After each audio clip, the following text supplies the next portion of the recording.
Okay so हमने जो फिलिपियों की पत्री 1 अध्याय उसकी 25 आयत से लेकर 30 आयत तक पढ़ा है।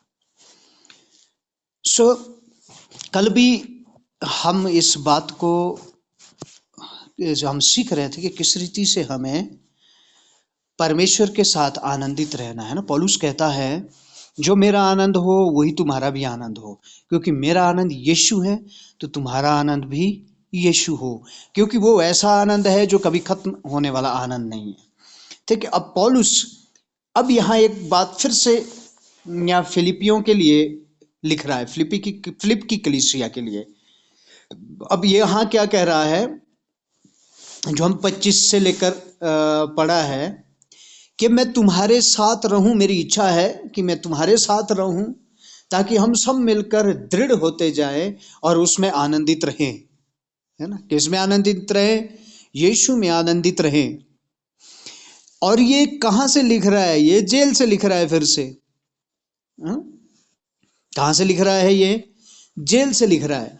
कल हम सीख रहे थे एक ही आनंद है और वो यीशु मसीह है। और आज जो यहां पर क्या सीख रहे हैं हम? एक ही आत्मा। ये क्या है? एक ही आत्मा। और यदि हम इसकी 27 आयत पढ़े तो 27 आयत में लिखा है केवल इतना करो कि तुम्हारा चाल चलन मसीह के सुसमाचार के योग्य हो, कि चाहे मैं आकर देखूं चाहे ना भी पाऊं, तुम्हारे विषय में यह सुनूं कि तुम एक ही आत्मा में स्थिर हो और एक चित्त होकर सुसमाचार के विश्वास के लिए परिश्रम करते रहते हो। हालेलुया। यहां क्या कह रहा है ये?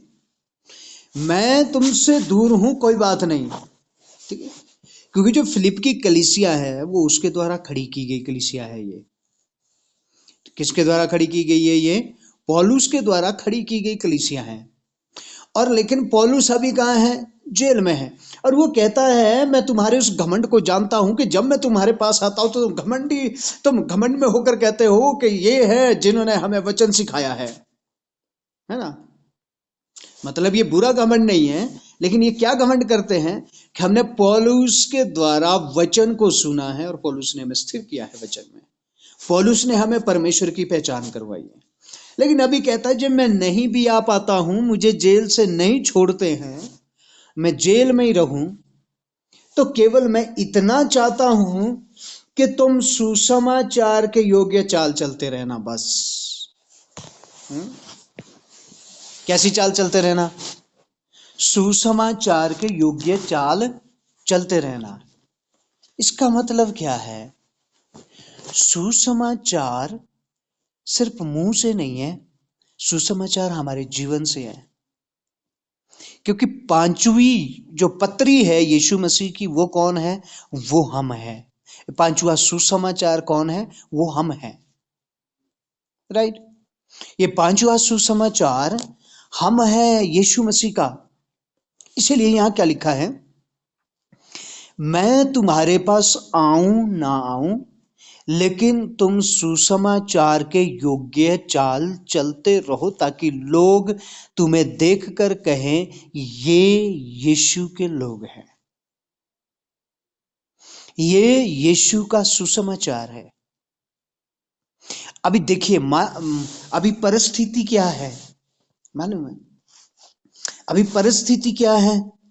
परिस्थिति अभी ऐसी है कि पौलुस प्रेरित जेल में है, उनका पासवान कहाँ है? जेल में है।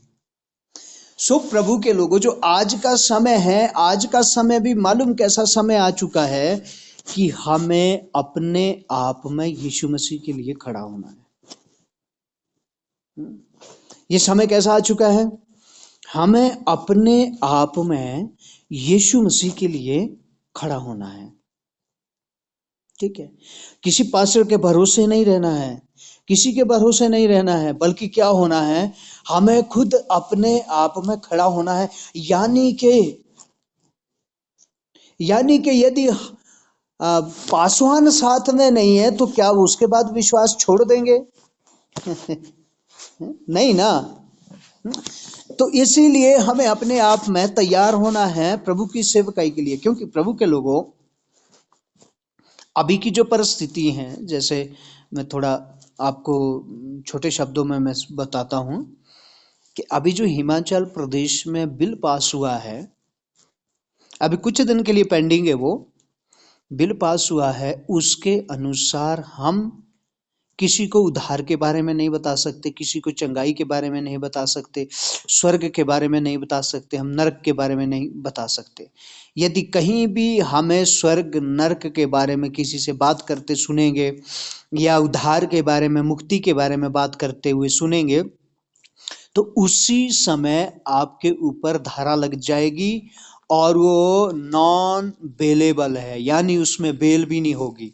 वो सीधा धारा, किया कुछ नहीं है, सिर्फ उद्धार के बारे में बात कर रहे थे या नरक स्वर्ग के बारे में बात कर रहे थे, सीधा जेल में डाल देंगे।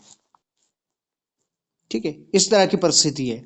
और दूसरा क्या हो गया है कि जिस तरह से अभी तक मान लीजिए, मतलब हम प्रभु में सब एक हैं, कोई ऊंचा नीचा, छोटी जात बड़ी जात कुछ नहीं है, लेकिन फिर भी जैसे एससी एक्ट के अनुसार जो लोग हैं, जैसे शेड्यूल कास्ट एससी लोगों ने यदि यीशु मसीह के ऊपर विश्वास किया है, तो एससी में जितने भी फायदे मिलते थे उनको वो फायदे नहीं मिलेंगे, है ना। जैसे ऐसी कोटा लगता है ना कई जगह, कुछ लोगों को मालूम है, शायद कुछ लोगों को मालूम नहीं है ना। जैसे जॉब में भी ऐसी कोटा लगता है, कई जगह में ऐसी कोटा लगता है। तो लेकिन यदि यीशु के ऊपर विश्वास किया तो शायद वो कोटा नहीं मिलेगा, है ना? कुछ एक कई कई तरह की, मतलब इस तरह की बातें हैं। ठीक है, तो मैं कहना क्या चाहता हूं कि प्रभु के लोगों, हो सकता है कि कलीसिया चलाना कुछ समय के लिए बंद हो सकता है, लेकिन ये पक्का नहीं है। ठीक है, हो सकता है, लेकिन याद रखें यदि ऐसा होता है तो ये समझ लेना कि ये बहुत बड़ा प्रभु का कार्य होने के लिए जा रहा है। हालेलुया।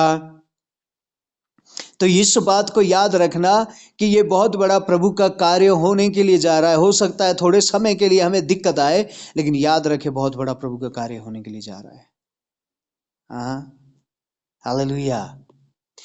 इसीलिए यहां पर पौलुस क्या उनको सिखा रहा है, वो जेल में है, लेकिन जेल से वो सिखा क्या रहा है कि तुम सुसमाचार के योग्य चाल चलो।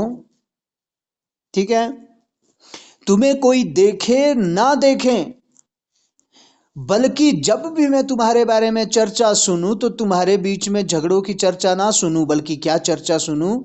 क्या देखो यहां क्या लिख रहा है, मेरे लिए यही बहुत बड़ा फल है। पौलुस कहना क्या चाहता है कि जब भी मैं तुम्हारे बारे में चर्चा सुनूं तो कैसे वाली चर्चा सुनूं मैं, कि तुम्हारे विषय में यह सुनूं कि तुम एक ही आत्मा में स्थिर हो और एक ही चित्त होकर सुसमाचार के विषय विश्वास के लिए परिश्रम करते रहते हो। हालेलुया।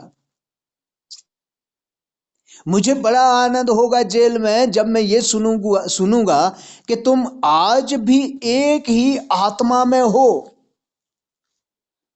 उस परमेश्वर की आत्मा में तुम स्थिर हो, भटके नहीं हो इधर उधर। एक ही आत्मा में स्थिर हो और उस विश्वास के लिए जो सुसमाचार से विश्वास आता है, रोज परिश्रम करते रहते हो,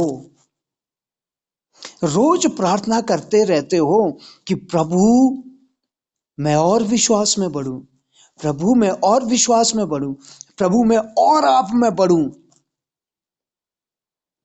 हालेलुया। क्या लिखा है कि तुम अभी भी एक ही आत्मा में स्थिर हो।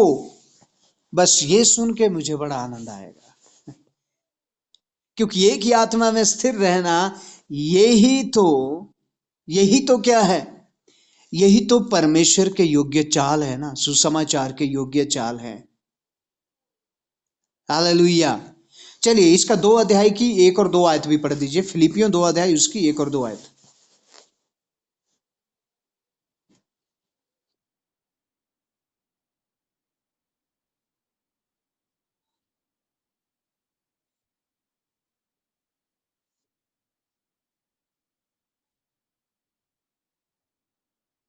हाँ, क्या लिखा है यहाँ। यदि मसीह में कुछ शांति और प्रेम से ढाढ़स और आत्मा की सहभागिता और कुछ करुणा और दया है। देखिए मसीह में क्या क्या है। मसीह में शांति है। यदि तुम मसीह में बने रहोगे तो क्या रहेगी? शांति। और क्या है? प्रेम है। और ढाढ़स है यानी हिम्मत है। और आत्मा की सहभागिता है। आत्मा की सहभागिता का मतलब क्या? एक ही आत्मा है तो एक ही बात होगी। और क्या? करुणा है और दया है। इसलिए जब गलातियों को वो सिखाता है तो गलातियों में बड़े सारे, गलातियों की कलीसिया में बड़े सारे झगड़े होते रहते थे, है ना? कोई अपनी पदवी के लिए लड़ता था, कोई व्यवस्था के लिए लड़ता था। व्यवस्था में लड़ने वाले उसमें बहुत थे। और उनको किसी को कुर्सी चाहिए होती थी, किसी को पद चाहिए होता था, तो उसमें बड़ी लड़ाई होती थी। तो वहां गलातियों की कलीसिया के लिए पौलुस सिखाता है एक दूसरे के ऊपर दयालु और करुणामय बने रहो, है ना? अभी यहां क्या सिखाता है? उसमें करुणा भी है, दया भी है। सो मेरा यह आनंद पूरा करो कि एक मन रहो और एक ही प्रेम, एक ही चित्त और एक ही मनसा रखो। क्या क्या बहुत अच्छी बात कह रहा है पौलुस कलीसिया के लिए, है ना? कैसी बात कह रहा है? बहुत अच्छी बात कह रहा है कि मेरा आनंद मालूम कब पूरा होता है? मैं आनंदित कब होऊंगा तुम्हारे से? जब तुम क्या करोगे? एक ही मन रहोगे, एक ही प्रेम हो, एक ही चित्त हो और एक ही मनसा रखो। एक ही सोच विचार से रहो। हालेलुया। एक ही आत्मा में और एक ही मन से और एक ही चित्त में यदि रहेंगे, एक ही प्रेम में रहेंगे, एक ही मनसा रखेंगे, तो मैं कहता हूं उस जगह में परमेश्वर की बेदारी आ जाएगी। परमेश्वर की आत्मा का सामर्थ उतर जाएगा। हालेलुया। ये कौन सिखा रहा है? ये पौलुस सिखा रहा है, ये कलीसिया के लिए, कि असल से हमारा मसीह जीवन क्या है ना? असल से हमारा मसीह जीवन क्या है? चलिए 3 और 4 आयत भी पढ़ो।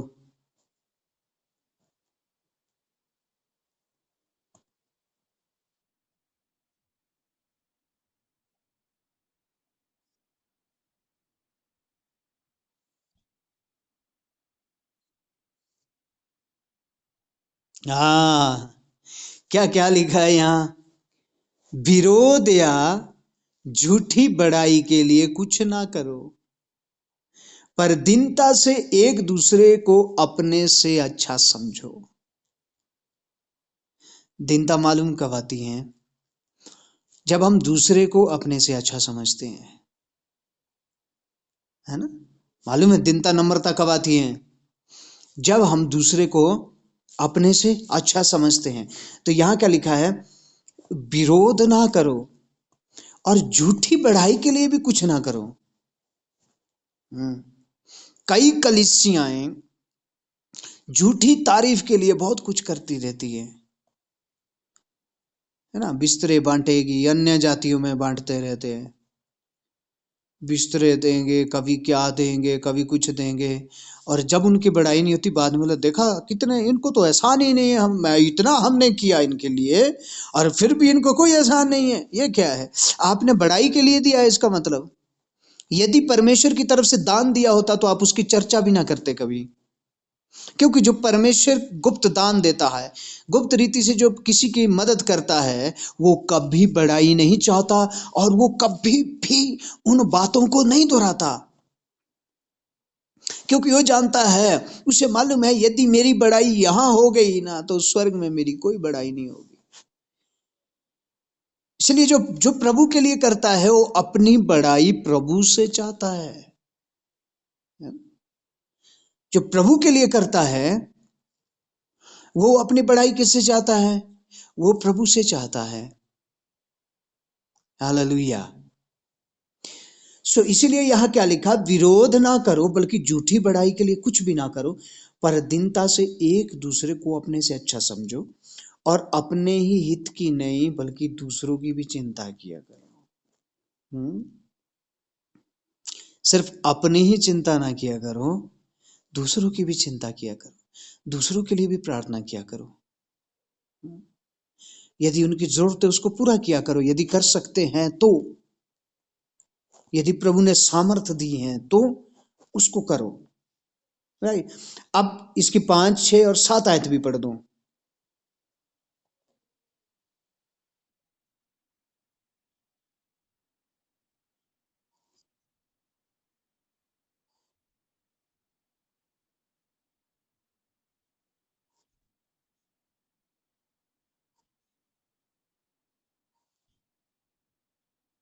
हाँ, देखिए क्या लिखा है इसमें। हाँ, ये जैसा मसीह का स्वभाव था वैसा ही तुम्हारा भी स्वभाव हो जाए। और जिसने परमेश्वर के स्वरूप में होकर भी जिसने परमेश्वर के स्वरूप भी परमेश्वर के तुल्य होने को अपने वश में रखने की वस्तु ना समझा। वो परमेश्वर था, मालूम है कौन था वो? परमेश्वर था ना, यीशु मसीह। लेकिन फिर भी उसने परमेश्वर बन के रहने को उसने नहीं चुना, बल्कि क्या बना, वो दास बन गया। दास बन गया, यहां तक कि अपने चेलों के पांव धोए उसने। क्या धोए? अपने चेलों के पांव तक धो दिए। चेले कौन है? कुछ भी नहीं है वो। हालांकि चेलों को उनके पांव धोने चाहिए थे, लेकिन यीशु ने अपने पांव नहीं धुलाए, बल्कि यीशु ने चेलों के पांव धोए। हालेलुया। और क्या बोलता है? अपने आप को उसने बिल्कुल शून्य कर दिया, यहां तक कि दास का रूप धारण किया और मनुष्यों की समानता में हो गया। क्या कर दिया? बिल्कुल शून्य कर दिया। इसीलिए चेलों को बोलता है, चेलों ने एक बार कहा कि प्रभु आप बताइए, प्रभु आप हमें बताइए कि स्वर्ग में बड़ा कौन होगा। पूछ रहे ना, क्योंकि उनको क्या क्या है अभी। यीशु ने कहा जो मुझ पर विश्वास करेगा मेरे राज्य में आएगा। उन्होंने सोचा राज्य में है, तो पतरस सोचता है कि मैं ज्यादा यीशु के साथ थोड़ा बना के रखूं, शायद मेरे को मंत्री शंत्री बना दे। उधर से यूहन्ना सोचता नहीं नहीं नहीं नहीं, मंत्री तो मुझे बनना चाहिए। इधर से तीसरा सोचता नहीं नहीं नहीं, मेरे पदवी थोड़ी ऊंची होनी चाहिए। अब उन्होंने हिम्मत करके यीशु के पास आते हैं कि प्रभु स्वर्ग में बड़ा कौन होगा। यीशु ने क्या कहा? जो सबसे छोटा होगा वही सबसे बड़ा होगा, है ना? क्या बोला यीशु ने? जो सबसे छोटा होगा वही स्वर्ग में सबसे बड़ा होगा। आमेन।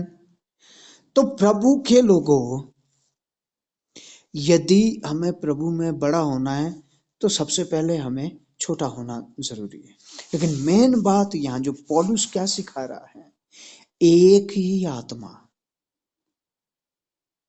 सब लोग एक ही आत्मा में हो। क्योंकि लिखा है मुझे बहुत आनंद होगा जब मैं ये सुनूंगा कि तुम एक ही आत्मा में स्थिर हो और विश्वास के लिए परिश्रम करते हो, शांति में, प्रेम में, हिम्मत में, आत्मा में सहभागी होते रहते हो, करुणा से भरे हो, दया से भरे हो।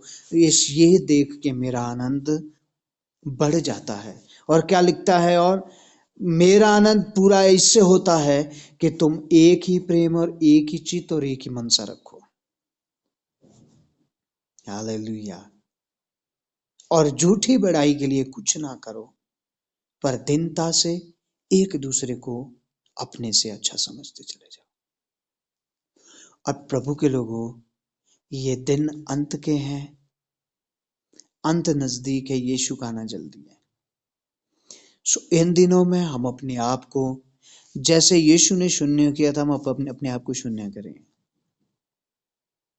और दीनता से, नम्रता से, एक ही आत्मा से मिलकर, ये देह मिलकर उस मुक्ति के काम को पूरा करती चली जाए। उस मुक्ति के काम को पूरा करती चली जाए, ताकि जब प्रभु आए हम दोषी ना पाए जाएं, बल्कि ग्रहण योग्य हो प्रभु के लिए। हालेलुया। प्रभु इस वचन से आप लोगों को बहुत आशीष दें। सो आइए हम प्रार्थना करेंगे।